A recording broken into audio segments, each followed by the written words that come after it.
இப்ப பையன் வெல் செட்டில்டா இருக்கணுங்கிறாங்க. ஆமா. ஒரு பையன் டிகிரி முடிக்கவே 23 வயசு ஆயிடுது. அதுக்கப்புறம் அவன் கைய ஊனி கர்ணம் பாஞ்சு அவன் வேலை வெட்டிக்கு போறதுக்கே 25 வயசு ஆயிடுது. ஒரு ஐடி ஃபீல்ட்ல வேலைக்கு போனாலே ஸ்டார்டிங் 25,000 தான் சம்பளம் கொடுக்குறாங்க.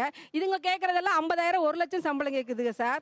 அப்புறம் எப்படி சார் நான் 27 வயசுல பையன் வேணும் அப்படின்னா அவன் 50,000 தான் சார் சம்பளம் வாங்குவேன். அது இவங்களுக்கு எல்லாம் வேண்டாமா? நியாயத்துல இன்னைக்கு இருக்க கணக்குக்கு நீங்க கேட்கிற டிமாண்டை மீட் அவுட் பண்றதுனால அவனுக்கு 29 வயசு மினிமம் ஆயிரும்.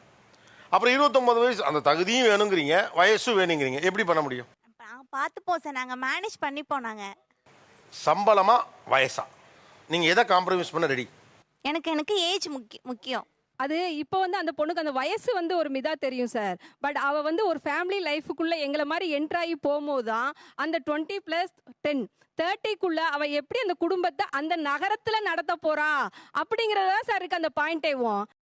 கஷ்டத்தை ஏத்துக்க நான் ரெடி சார். எனக்கு ஏஜ் முக்கியம், அவ்வளவுதான் சார். அவங்க கஷ்டத்தை இஷ்டப்பட்டு ஏத்துக்கணும்னு நினைக்கிறாங்க சார். அப்படிங்கும் போது நாங்க வழி விட்டுறோம் சார். நாங்க தங்கமா மாசம் 50,000 60,000 சம்பாதிக்கிற நல்ல திடமான ஆரோக்கியமான பசங்களை கிராமத்துல வச்சிருக்கோம் சார். இது 20,000 சம்பாதிக்கிற வயசு தான் முக்கியம், அவுட்லுக் தான் முக்கியம் நினைச்சு இஷ்டப்பட்டு கஷ்டப்படுறதா இருந்தா கஷ்டப்பட்டுக்கம்மா. எனக்கு என்னமோ 29 அப்படிங்கிறது ரொம்ப ஏஜ்டான பர்சனா தெரிவாங்களோ அப்படின்ற ஃப்ரெண்ட் சர்க்கிள்ல எனக்கு அந்த மாதிரி தோணுது சார்.